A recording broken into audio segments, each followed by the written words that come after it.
ভয়াবহ বাস দুর্ঘটনা, যাত্রীবাহী বাস এবং ডাম্পার গাড়ির মুখোমুখি সংঘর্ষ, আহত 20 জন বাস যাত্রী। সোমবার ভয়াবহ বাস দুর্ঘটনা, ঘটনায় আহত 20। জানা গিয়েছে পূর্ব বর্ধমান জেলার নান্দাই দুর্গাপুর রেলগেট সংলগ্ন এলাকায় সোমবার যাত্রীবাহী বাস এবং একটি ডাম্পার গাড়ির মুখোমুখি সংঘর্ষ হয়। বাসে থাকা সমস্ত যাত্রী কম বেশি আহত হন। প্রথমে স্থানীয় বাসিন্দারা ও পুলিশ গিয়ে তাদেরকে উদ্ধার করে কালনা মহকুমা হসপিটালে চিকিৎসার জন্য পাঠায়। বাসের চালক দীর্ঘক্ষণ বাসে আটকে ছিল। পরবর্তী সময় গ্যাস কাটার দিয়ে তাকে কেটে বার করে উদ্ধার করে পাঠানো হয় কালনা হসপিটালে।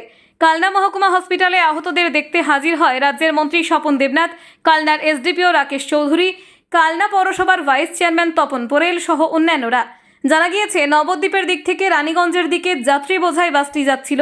এমন সময় একটি টোটোকে ওভারটেক করে এসে ডাম্পার গাড়িটি বাসের মুখোমুখি ধাক্কা মেরে দেয়। পাশে থাকা কম বেশি সকলেই আহত হয়। বেশ কয়েকজনের আঘাত গুরুতর।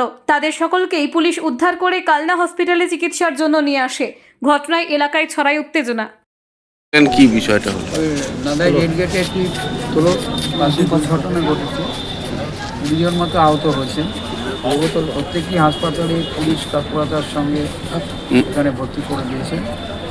ডিবিও সাহেব নিজে এসেছেন এখানে, সিআই কালুয়া হোসেন, আমি নিজে এসেছি, ভাইস চেয়ারম্যান তপন পোরেল, সুমন, সবাই শুধু আমরা এসেছি। এই 20 জন আহত হয়েছে, তাদের চিকিৎসার ব্যবস্থা হচ্ছে। তার মধ্যে একটু বেশি ইনজিওর্ড হয়েছে সুনিতা দাস, রামা শেখ আর স্নেহা রায়। এগুলো ট্রিটমেন্ট চলছে। আমি একটু যাওয়ার সময় সুপারের সঙ্গে দেখা করছি, ওরা এসেছেন। সব চিকিৎসার ব্যবস্থাপনা সব ঠিকঠাকই চলছে। দুর্ভাগ্যজনক যে এটা অ্যাক্সিডেন্ট হয়েছে, 20 জন আহত হয়েছে। কোথায় অ্যাক্সিডেন্ট হয়েছে জানা গেছে? হ্যাঁ, কোথায় অ্যাক্সিডেন্ট? নাদাই রেলগেটের কাছে। ঠিক।